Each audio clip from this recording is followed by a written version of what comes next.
ยุสุขสัมมังลานตาตองเท่าทั้งปันติญาทั้งบุตตาและลูกเต่าขอให้งานใดเป็นนาเจ้าเป็นนายใหญ่แก่กว่าคนทั้งหลายให้คนที่เขาเจ้ามาผมได้บ้านนี้ก็ได้เนาะไม่เกิดงามเนาะ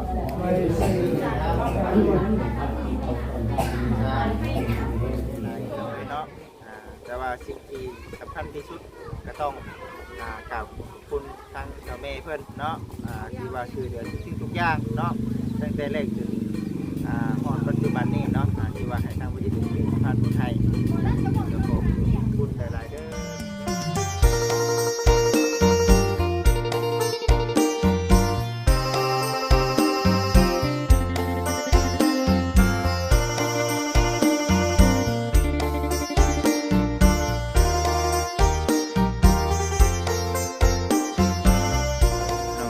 เนาะมาผูกแขนน้ำบาดนี่ได้เนาะ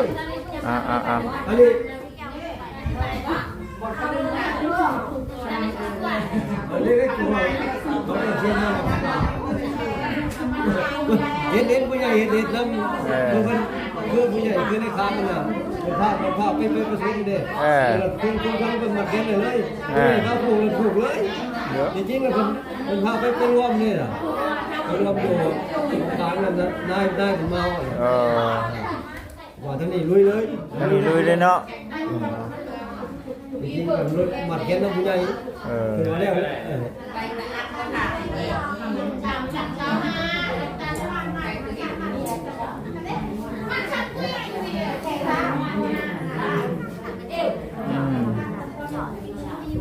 เบิ่งไปน้ำกันพี่น้องเลยเนาะซีนี่แหละเนาะกับทุกท่านสบายดี FC บัจจุกูสู่คนเด้อพี่น้องเด้อเนาะน้องสาวเลยน้องสาวบ่นี่น้องสาวแท้ๆดิน้องสาวสังแก้วบ่โอ้เนาะวันนักโชคเนี่ยนักโชคโอ้มันพุ่งเก่งเก่าแล้วโอ้บ่สบายดีเนาะ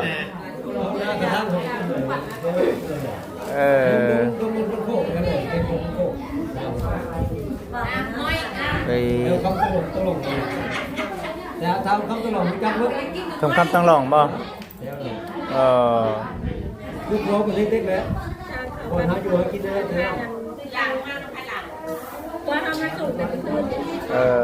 คนเอาเนาะบ่รังแน่น้องดาวเนาะบ่ได้ใจติ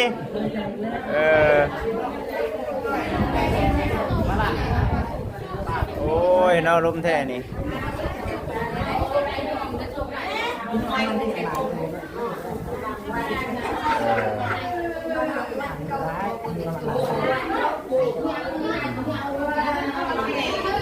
อยู่ดีมีแหงเด้อเชียวได้ครูไปไว้เด้อเชียวน้องดาว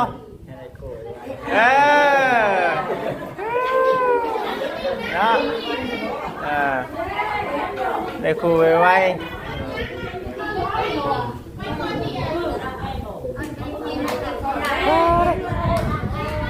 ลมเนาะแน่พี่น้องผมมาลมอ่ะนะธรรมดาอยู่ข้างในนี่แหละเฮา3 คนหนาวได้บ่ได้ข่อยก็บ่ได้เกี่ยมเสื้อแขนยาวมาเลยแล้วข่อยก็ได้ยุกขึ้นว่ามันสิฮ้อนนะก็จะแม่นแม่นจะได้งดได้นี่เนาะยันนอนคุดอยู่เฮือนจักแลเบิ่งกันแล้วพี่แค่เจ้านี่จอดถามบ่ครับบ่แม่นถามบ่ครับแล้วนั่นน่ะถามบ่ครับขับไว้รถขับไว้นี่ว่าเมื่อวานนี่เฮาเมื่อก่อนเนาะเมื่อกลางคืนเราขับรถกายพื้นรถนี่ว่า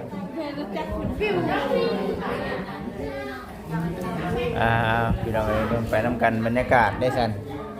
ว่าสิถ่ายคลิปรวดเดียวจบบัดคือว่าคือยังหึงอยู่นะว่าซั่นน่ะนะพี่น้องเอ้ยว่าสิเอาให้มันจบในคลิปเดียวว่าซั่นบ่จบซะเนาะยังหลายนาทีเติมนึงพี่น้องเอ้ย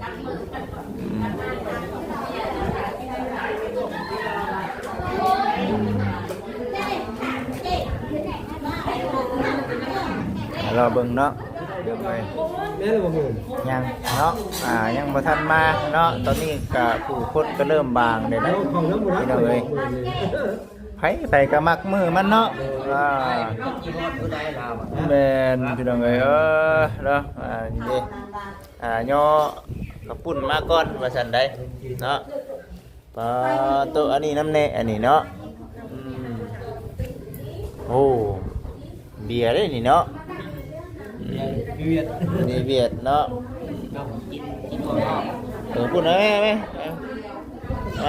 าเข้ามาใกล้ๆทางไหนใกล้ๆทางไหน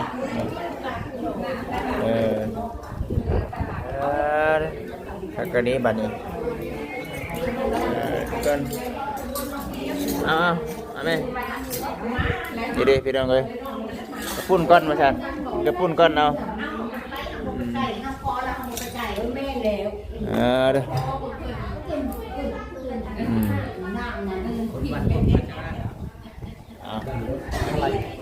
ปลาไหลมีนาบันปลาไหลลุงบรรดาได้หนึ่งเนาะขึ้นบรรณาได้หนึ่งขึ้นไหนเดี๋ยวบันพนเดือบ่บรรณาเดือเนาะทางเวกเขาบรรณาเดือนี่เราก่อยหวยเราก่อยโค้งนี่นะมาเด้อเนาะ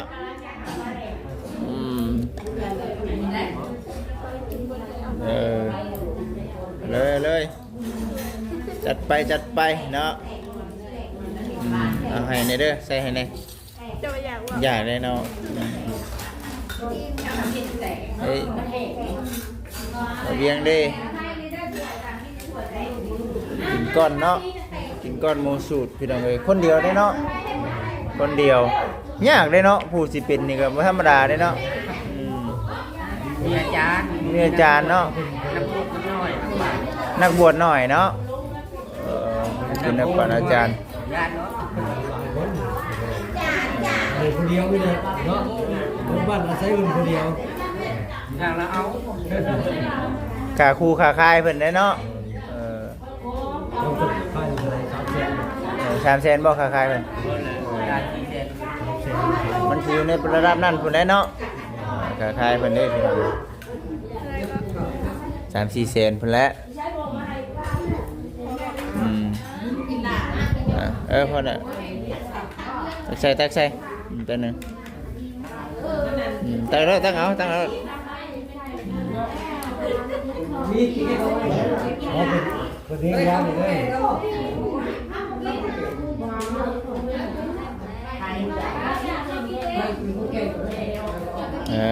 เรียบร้อยแล้วไปทั้งนอกไปได้แม่ดูหน้ามันโอ้เนาะเบิ้ล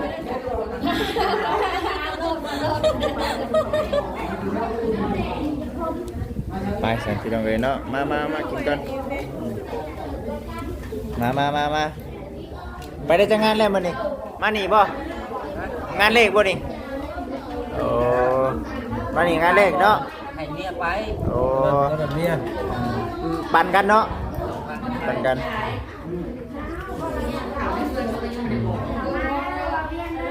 มาเวียงมาโอ้คักมาดูแม่ว่าผู้เก่าได้เห็นตามคนเลยตามเจเนี่ยป้าโบราณคนนี่กินลงจ้อยคักอยู่ป่ะคักอยู่เรื่องอยู่เนาะพี่น้องเองกินอยู่เนาะบ่กินอยู่เอาก่อนแรกของมันกินได้บ่เอาก่อนได้บ่เวียงเอ้ยสามเอาสูตรมาเนาะ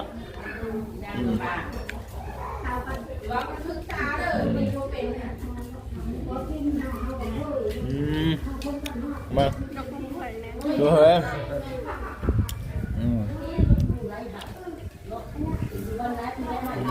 เดี๋ยวจะพุ่นก้อนพี่น้องเอ้ยบรรยากาศก็อยากบางไปน้ำในได้เนาะผู้มาผู้เมื่อคือว่าเนี่ยนี่เด็กพี่น้องเอ้ยมาแล้วบาดนี้เนาะเมียนบ่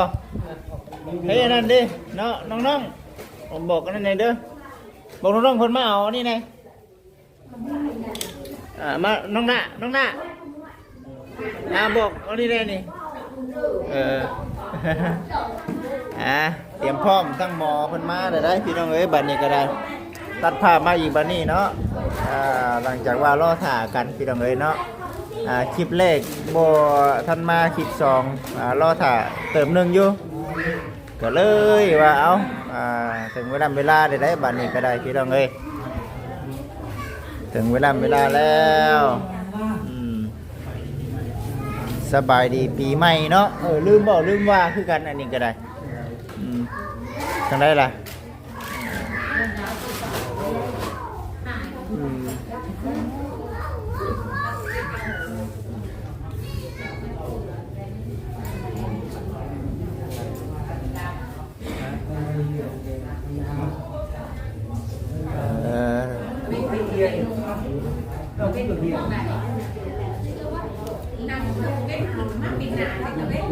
พี่เราบ้าแม่นบ่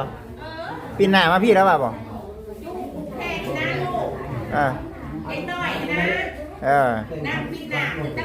พูดไปพระเจ้าไปนั่งคุณพากันไปนั่งข้างนั้นเราได้เนาะมาทำเลยไปเรียบร้อยเลยโอเคอยู่ใกล้ๆนี่แล้วนี่เนาะปลูกไว้ปลูกแกเพิ่นปลูกนอกมา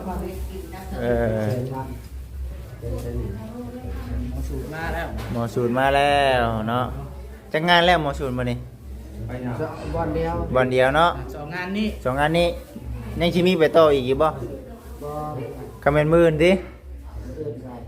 ว่าแล้วยังบ่ทันแก้ไปเรื่อยๆเนาะแจ้งจะก่อนยังว่าได้มันแจ้งจังว่าได้เนาะว่าไปก่อนบ่ว่าได้เนาะเอาเข้าสู่พิธีได้บัดนี้ได้ตามนี้นี่เนาะคิวมาแล้วบ่จักเนาะแน่เนาะเอามาพี่เลยมาสู้กันเนาะถูกแค่เขา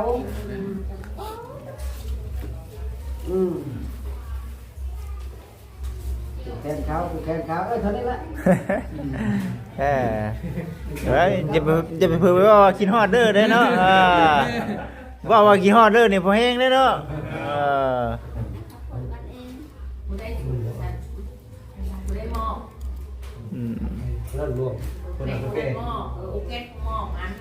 โอ้แบบนี้ได้เนาะ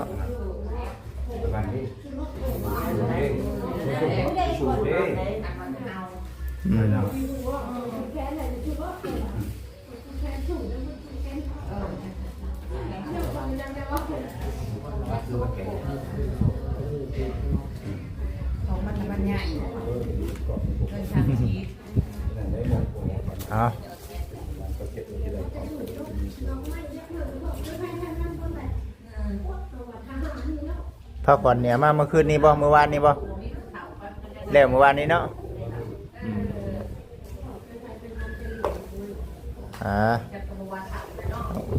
บวกคักเต็มลุ่มเนาะแมนบ่มันกับบ่ได้หดน้ำทั้งหมอสูตรเนี่ยนะก็เชื่อว่าใส่หมอสูตรยังอาบน้ำเลยเนาะปิดประตูทั้งใหญ่เลยเทียนมาได้นะปิดประตูให้หมู่ว่าปิดประตูบ่ให้หมู่เข้าได้มาแหงแล้วดิเป็ดจะพูดนะบ่เป็ดนี่นะตรงเนี้ยเป็นลมเข้าทางนี้แม่นบ่ลมเข้าทางนั้นมันลมมาตรงนี้มาได้ครับผมมาทางพี่ได้เอาในนั้นบ่ผู้ที่เข้าเป็นน้องติดปิดประตูให้แม่พอดีเข้าเลยเนาะยันลมผู้ที่เข้าผู้ที่เข้าใครออกน้อยนึงค่ะ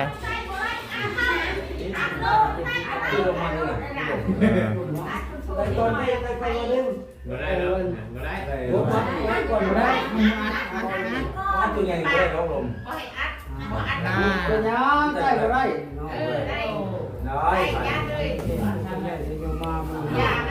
เอามาไม่น้องปีเก่าให้ไปนั่นปีเก่ามีปีไม่ให้จะโชคจะใช่ให้อยู่ในเองลูกให้หลานความจบ ได้เข้าใครยามีเด้อ สาธุเนาะ รวยถึงรวยรวยกันนะ มาคบกระดงแก้นั่นล่ะ ก็ลงแก้เป็นพอมีเป็นชีมีเงินใช้ในรู้ลังห้วยใบลำนี่เงินหอนบ้านให้อย่าจะมีเด้อลำเงินที่มือมันยืนสา สาธุอ้าวบาดนี้ นะโมตัสสะภะคะวะโตอะระหะโตสัมมาสัมพุทธัสสะนะโมตัสสะภะคะวะโตอะระหะโตสัมมาสัมพุทธัสสะพุทธังไอวัตนังเตสิตังยาวริปานังสรณังกัจฉามิธัมมังไอวัตนังเตสิปิตังยาวริปานังสรณังกัจฉามิตุติยามปิพุทธังไอวัตนังเตสิตังยาปานังสรณังกัจฉามิตุติยามปิธัมมังไอวัตนังเตสิตังยาวริปานังสรณังกัจฉามิตุติยามปิสังฆังไอวัตนังเตสิปิตังยาวริปานังสรณังกัจฉามิตุติยามปิพุทธังไอวัตนังเตสิตังยาปานังสรณังกัจฉามิตุติยามปิธัมมังไอวัตนังเตสิตังยาปานังสรณังกัจฉามิตุติยามปิสังฆังไอวัตนังเตสิปิตังยาวนิพพานังสรณังกัจฉามิเจเจเตปะปอนปะวราวิเศษอาเตเรกาเตโสเสยมังคังลาติงเลกงาเด็กสวัสดิ์สังดีไม่งาติมิเกงาทานปังยาเสงนาอัมมนาตเชียงางาตาลาสาคุมมามาในโยสุขสัมมังลานตาตองเท่าทั้งปัญญาทั้งบุตาและลูกเต่าขอให้งานใดเป็นนาเจ้าเป็นนาใหญ่แก่กว่าคนทั้งหลายที่สบายลำมาเลิศขาแก้วเกิดกลางหงทางดีงาพ้นดีงาไฟหน่อยงาใหญ่อายุอะไรคอยจากเสียงงาวังขอให้มีอายุยืนนานยาวของาหอยขอให้ได้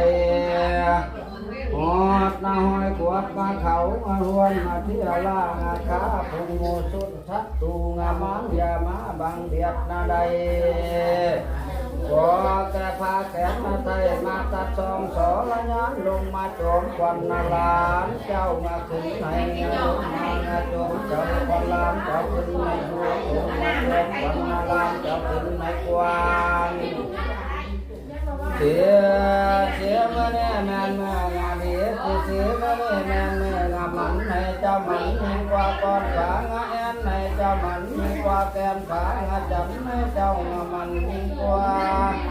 เพื่อไปงาหลวงน้ำเดือนงาชีให้เจ้างามันยิ่งกว่าเศร้างาชีลูกสาวพางาแทนพางาทุกปักนาภาอย่างเหี้ยเจ้างามันยิ่งกว่าเขางาขวัญงาเดือนงาชีให้เจ้ามันยิ่งกว่าเสากีลูกสาวพางาแทนพางาทุกปักนาไม่เป็นลูกงา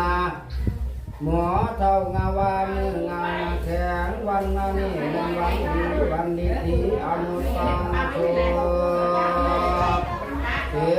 เทียงโยขวบโอตามังคางละเพิ่นจึงไปลากทางนะอาจารย์ผู้สลาดมานังอาจคุณนาคันจึงเสมอจอมพังศา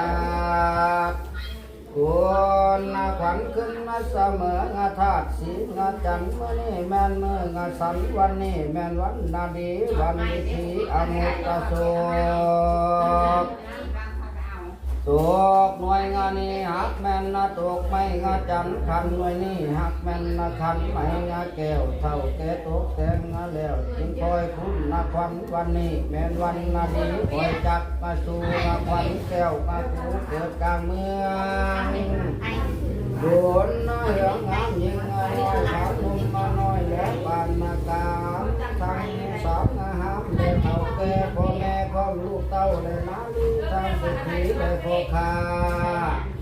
ตัวนาโมสังนาเมืองบุญนาเยังงามนาเลิศนาผาขึ้นนาเคียข้อมานาแก้วเกินนาเหียดเอาควันว่าปะเยอะควันเด้อ มาเด้อ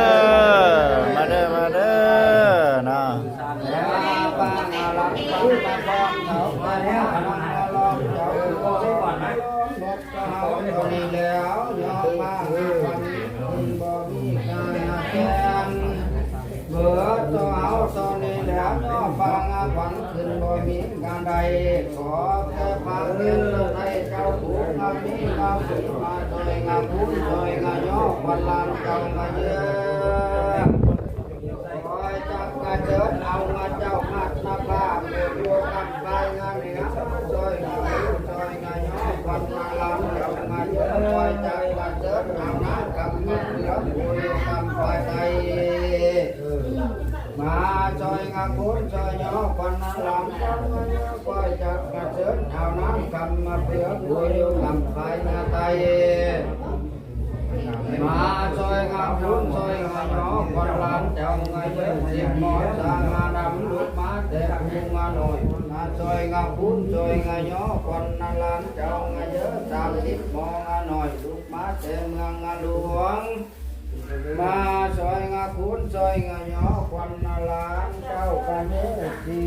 ชิดบาหมอสางาดำสุกมาซอยงามาผ่ามาซอยงาคุณซอยงาหยอควันนาลานเจ้างาเยอะมาเช็ดหมองากาลูกมาแต่ผู้งาหุงมาซอยงาคุณซอยงาหยอควันลานเจ้างาหินหมออันนี้หักแม่นหมอกลางาจาคาถาอันนี้หักแม่นคาถาทั้งแต่เขามองเท่าแต่บุงอาหาร7 ใบงาคุณคนที่เอามาหมุนเจ้าแล้ว7 ใบงาคนที่เอามางาคำเจ้ามาแล้ว7 ใบมองน้ำเต้างาแก้วของงาบ่อเย็นงาบ่อหักเย็นดีเหมือนเล็บนาทีสีอยู่ภาคนาภามีคอยงาขาลวงงาหลายงวงงาควายหลายขับมาขอกสามมาออกเนื้องานนั้นคำมาตันแก้วพิเศษหมอแก้วงาเกิดกลางมายังคำมาเหลืองไม่โพงาใสสีงาไว้แกนนานาคนนาแกงากาลุกนาสางาบ้านคนอาหารแม่นนาเท่าสังอาเขียบเฮียมางาแก้วเอินนาอยากเอางาขวัญว่ามาเยอะขวัญเด้อมาเด้อมาเด้อคนเด้อ หวานเจ้างาไปอุปาโภเป็นอาหารก่อนมาในวันนั้นนี่หวานเจ้าก็ไปมีนามามีนาไปก่อนมานี่แต่นี่หวานเจ้าไปปลูกหัวชีไข่เขียวงาอ่อนก็ให้มาเมื่อนี้วันนี้ขวัญนาแกงให้เจ้ามาอยู่งาแกงลาลีลาขวัญนาตาเจ้ามาอยู่ตาลายลายตามตัวนาสายล้างนาตาขวัญนาผมมาดำดูงาอาจขวัญปากมาตาจางละจ้าขวัญนาตาและขวัญนาคิวขวัญนาคิวและขวัญนาแขนขวัญบาเพชรกลางอะไรลาไม่งานเนื้อขวัญนาหูก็ให้มาเมื่อนี้วันนี้ว่ามาเยอะขวัญเด้อมาเยอะ เดือนเข้ามาผีเจ้าหาเที่ยวมาผีเจ้ามาขายเจ้าคืนมาได้เข้ามาเป่ามากินนาเข้าสองพ่อแม่พามันดาทั้งปิตาและเสือโคยาปากกาอะไรนาคิวนาโกโกมาพระให้เจ้างามาหักมาตาคุณนาตัวของเจ้าตักโตมาเข้าเนื้อราคานาก็ขาดเถื่อนถูกเรียบร้อยแล้วบ่โอ้ยกำลังม่วนเนาะกำลังขี้เสียบก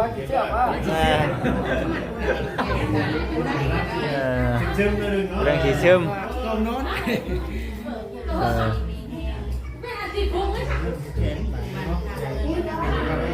ผูกแขนบ่บัดนี่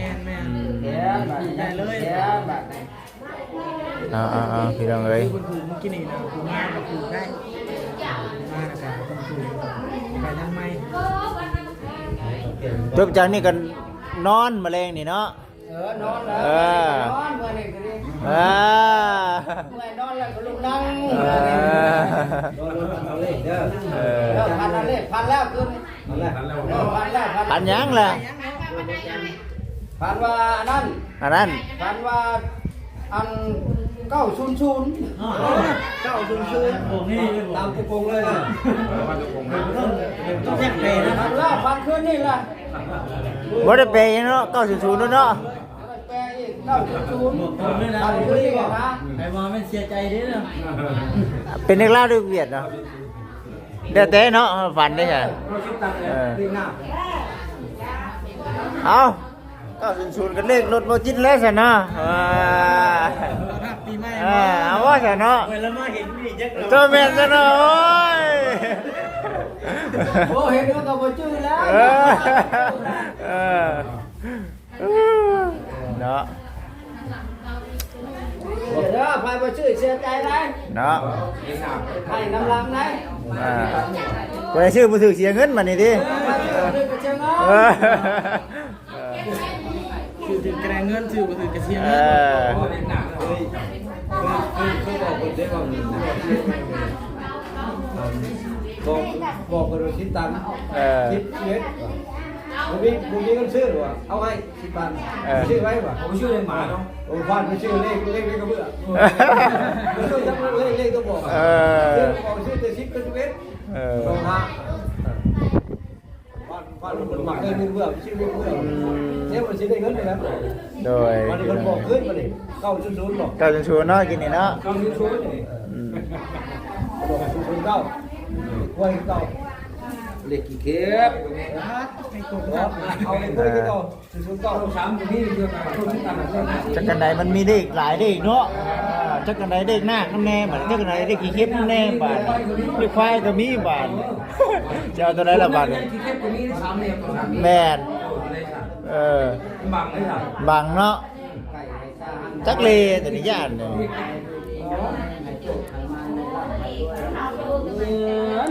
มันเยินเนาะ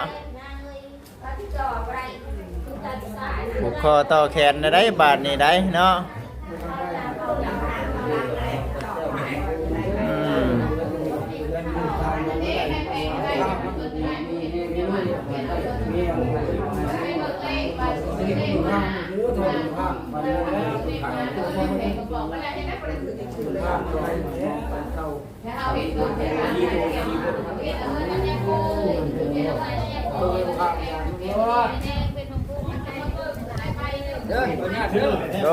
โดยแล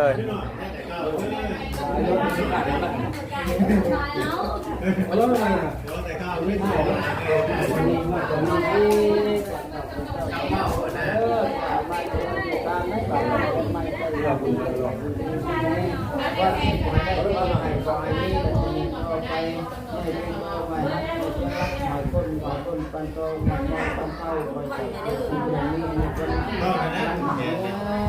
คือเห็นว่าได้ไหนได้ใจมาสู่น้องย่อยมาสู่น้องย่อยนะพี่แต่ว่าได้ใจ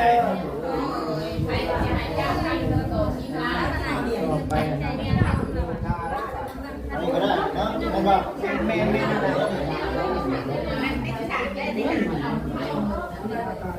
ยืนยก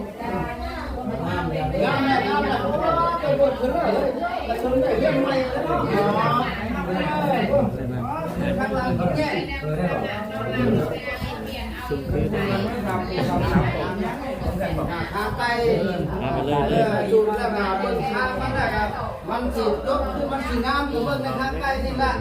บ้านนี้แล้วมันเป็นงามบ้านนี้ทางใกล้นี่มันงามเลยหรือว่าตลอดปลอดภัยอยู่ที่แห้งเลยบ้านนี้นะเอาไว้อยู่พักวันนี้ตัวมันงามมันดูได้งามเอาไว้งามโอ้ไปกับงามพันนะพอเลื่อนกับงามเลยใกล้มาที่ไร่เพิ่นกับงามทาสีเนาะคนกับงามเลยคนกับงามคนงามคนเนาะไม่กี่ไร่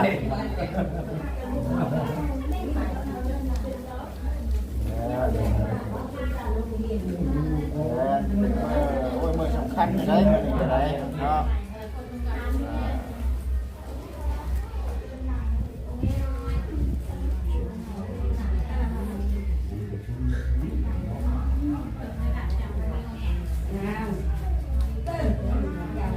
บ่ฮ้อนหรอกมันนี่แล้วเนาะ ห้องได้มันนี่ได้เย็นได้มันนี่ ว่าเป็นลิ้นน้ำเย็นทางลิ้นน้ำหนาวเลย ก็ เนา น้ ะก้อนก้อนสัตว์ ำดูการบินคนน้ำเยอะมันใส่แก่เห็นว่า ได้เราเอาจะไม่ปีใหม่มาฮอดแล้วที่แห้งได้แบบนี้ อันนี้แม่อยู่ในนี้เนาะ แห้ง เห็ดยาก็โยโอเคได้แล้วเนี่ย มันแต่คำว่าดีๆมีแห้งกันแล้วเนาะมันยังก็ได้ ใจใจ ตัวชุบรู้เลย แม่ ทางเรื่องมันเอาไว้ แห้ง เอาปีใหม่นั่นเราที่นี่ที่รถไอ้ทนายจะเปิด ได้เงินหนัก ทำกินทำมาให้หมอสูตรเนาะ จมร้ายมันก็ค่อยดี ก็แห้งในจมหลานเลย ตัวจะใช้นะเห็นบ่ถูก มูเห็นนั่นตัวนั้นนะดิ แม่ นี่ยังบ่ถึงนะ หรือยันบุถึงนะฮะ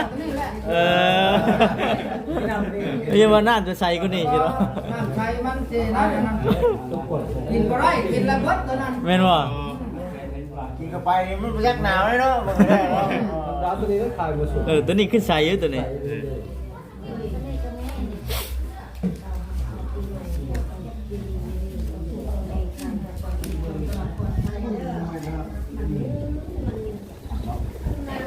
ไม่ได้ให้ครับ เนาะ ที่ให้ไม่ดู เอาเนี่ย เอาได้เอาได้กัน ทำเป็นพื้น นี่เนาะ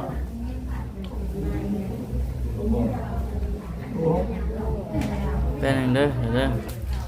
มาได้ที่น้องเนาะ เดี๋ยวก่อนนะเนาะได้สังเกตเด้อให้คนที่ดูเขาเจ้ามาพบได้บ้านนี้ก็ได้เนาะไม่เกิดงามเนาะไม่ดีมีแห้งจากไหนใครก็มีการแสดงก็ให้ได้รายเกียรติพัฒนามีแห้งและเนาะสั่งลูกทุกขึ้นบ้านนี้ก็ได้ร่ำรวยโดย แค่ขันทั้งวันครับ แสดงเปิดเผยเด้อนะ แค่เลือดผมเวลาทุกแค่ครับคนหับโชคไป รวยตลาดกินเก่ง เป็นเกิดใหม่เนาะ คนเดินเนาะเก็บนักดู แม่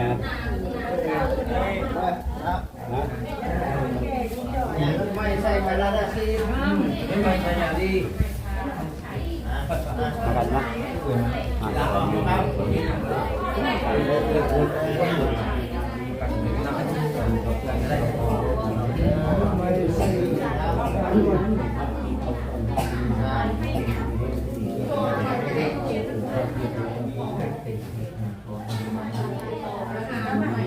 น้องตำรวจด้วย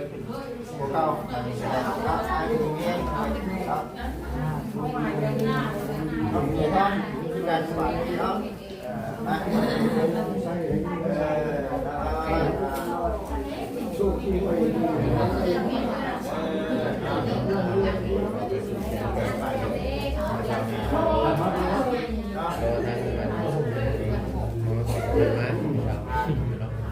ไปเนาะเก่ามาแบบไหนเนาะ คนเพิ่นก็นั่นเลย ประมาณนี้แหละเนาะมาครับ ไปเป็นไปรอมอสูตรเนาะบางคนกันเนาะ อุ้ยไปนั่นก็มีแล้วเนาะโอเคบ่คำเอาใส่ขันรถบ่คำเนาะสบาย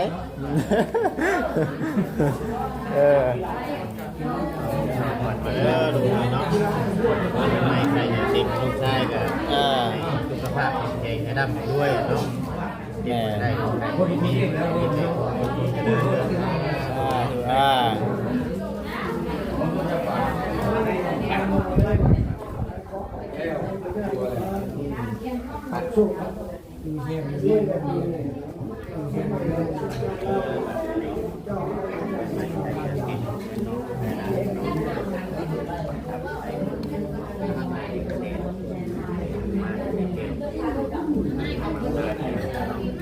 ดำด้วยไปเนี่ย ถูก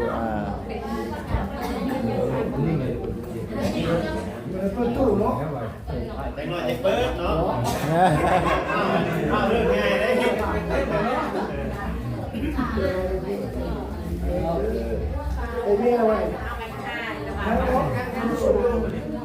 ต่งหน่อยนี่ได้เพื่อนแล้วนี่ได้เนาะเพื่อนเนี่ยต้องหาชูแล้ว มีคนนั่งเคียงข้างคือสิคักว่าซั่นเนาะไม่ใช่ด้วยแล้ว ไปรวมพระเข้าสังฆชันชัน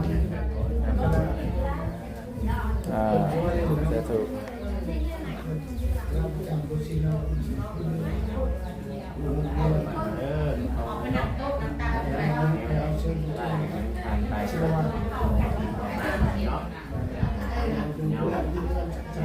เด็กหัวเด็กเข้าแล้วบัดนี้เนาะ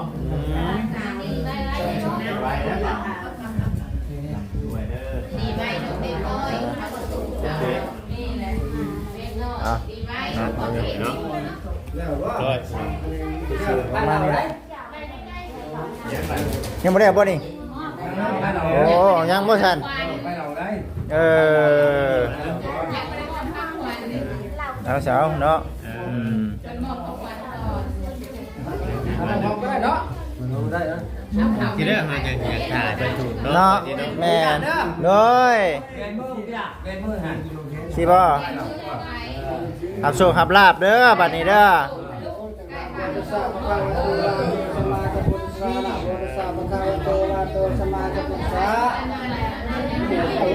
จริงไหมใครกันเด้อ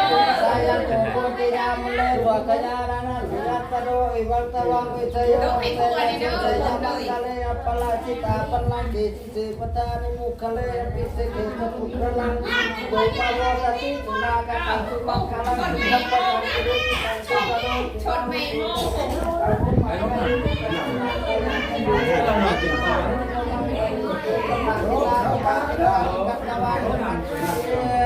บาทนาทิศได้อาพระผู้ทรงยินดี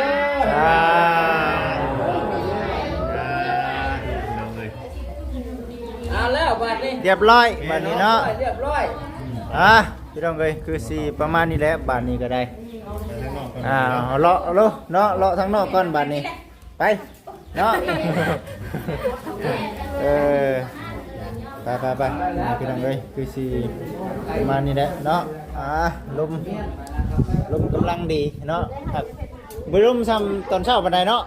แค่ๆเนี่ยได้นี่เด้อพี่น้องเอ้ยคือสิประมาณนี้แหละเนาะเด้อไปทางเมียจับกล้องให้หน่อยค่อยจับข่อยในบ้านนึง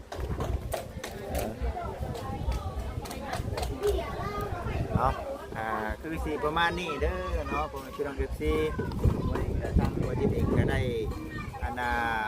ถ่ายบรรยากาศนะครับผมพี่น้อง FC ได้เบิ่งได้ชมในเรื่องของทางการสื่อสารบ้านช่องของทางน้องซ้ายล่ะเนาะแล้วก็ผูกเขียนหน่อยทั้งถือเอาโอกาสผูกเขียนขับคนทั้งน้องถือทองน้ำพร้อมมื้อนี้ก็ดีใจหลายพี่น้องเอ้ยเนาะแต่ว่าสิ่งที่สำคัญที่สุดก็ต้องกราบคุณทางเจ้าแม่เพื่อนเนาะที่ว่าช่วยเหลือทุกอย่างเนาะตั้งแต่แรกจนปัจจุบันนี้เนาะที่ว่าให้ทางวิทยุผ่านไทยแล้วก็คุณหลายๆเด้อแม่เด้อเนาะที่ว่าจะให้ทางลูกเองเนาะมาฮอดจุดนี้ได้แล้วก็ทางน้องๆเปิดมาฮอดจุดนี้ขอให้แม่แล้วก็ครอบครัวแห้งปราศจากโรคภัยไข้เจ็บทุกประการคิดเงินขอได้เงินคิดคำขอได้คำเด้อแม่เด้อปีใหม่นี้ขอให้มีแต่สิ่งดีๆเข้ามาในชีวิตเนาะสุขมันร่ำรวยรวมถึงทางFCนำขอให้ดีๆเองเด้อเนาะปีใหม่นี้เดินทางกับบ้านกับซองหรือว่าไปเที่ยวมาครอบครัวไปเที่ยวขอให้เดินทางตลอดปลอดภัยเนาะบัดสุขุสุขคนสำหรับคลิปนี้ขอกล่าวคำว่าสบายดีพี่น้องเอ้ยสบายเด้อ